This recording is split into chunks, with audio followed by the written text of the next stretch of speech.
महाभारत के कुंती के कहने पर 5 पतियों की पत्नी बन गई थी। द्रौपदी क्या थी पांचाल की मर्जी। द्रौपदी महाभारत के सबसे सशक्त किरदार में से एक है, लेकिन अक्सर ये सवाल उठता है कि आखिर 5 पत्नियों की पत्नी बनी कैसी।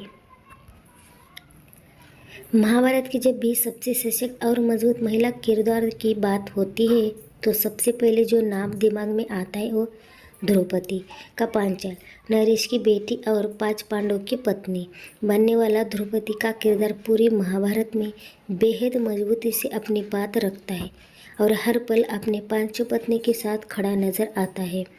लेकिन इन महाकाव्य को सदियों से लोग पढ़ते हैं और हर काल में इससे जुड़े कई सवाल भी खड़े होते हैं। ऐसा ही एक सवाल बार बार सामने आता है कि क्या द्रौपदी की मर्जी के बिना सिर्फ कुंती के एक वचन के चलते उसे 5 पत्नियों की पत्नी बनना पड़ा था? क्या पांडवों की वधू बनने में पांचाली की मर्जी उसकी इच्छा पूछी गई थी? आइए आपको इस सवाल का उत्तर देते हैं। द्रौपदी नहीं थी उबला नारी। दरअसल महाभारत की ऐसी विशाल कथा है जिससे जुड़ी कई कहानियाँ सुनाई और कही जाती है। इतना ही नहीं कि बार महर्षि वेदव्यास द्वारा रचित महाभारत से अलग भी कई तरह की कहानियाँ सुनाई जाती है। ऐसे में किसी भी कथा पर भरोसा करने से पहले बहुत ज़रूरी है कि हम ये जानें कि सच या मनगढ़ंत कहानी।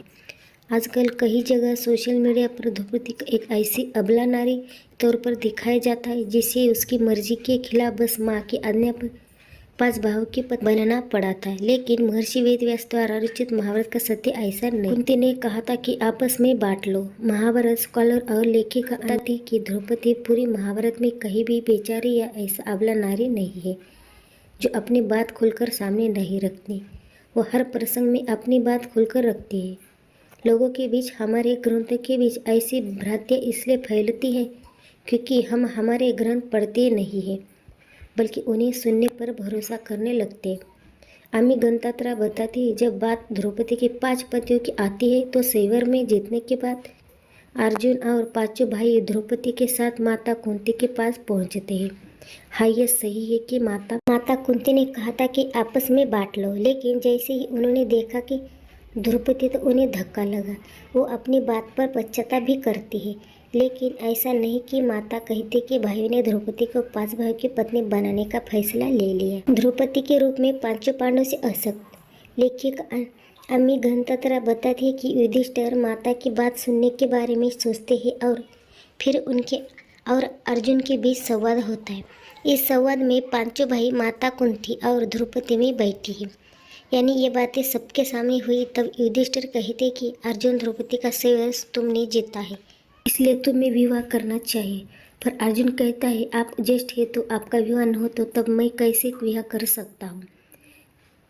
क्या महाभारत में और भी ऐसे उल्लेख अपने भाई या मित्र के लिए स्त्री की जीत हो सकती है, जिसे युधिष्ठिर को जो पत्नी कलिंग से है उसे कर्ण ने जीता था। दुर्योधन के लिए तो अर्जुन उस नाते बड़े भाई को समझाता था। इस संवाद का पूरा चित्रण महाभारत में ही जब ये संवाद हो रहा है तो कुंती सारे भाइयों को देख रही है और सारे भाई द्रौपदी को देख जा रहे। युधिष्ठिर जी द्रौपदी को देख रहे और अपने भाई को भी देख रहे।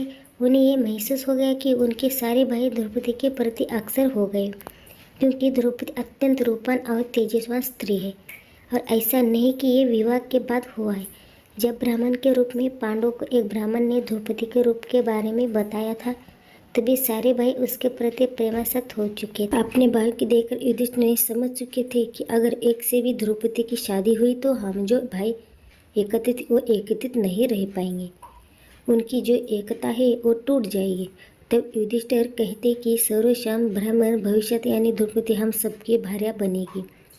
इस पूरे चित्र में न तो कोई भाई विरोध करता है न द्रौपदी विरोध करती है। यह समझने की बात यह कि द्रौपदी ऐसी स्त्री नहीं जो गुपचाप किसी की बात सुनकर अपने मन की बात न कहे। कोई भी फैसला अपने ऊपर थोपा जाए तो वो उसे ले ले। उसने हर समय अपना पक्ष रखा है।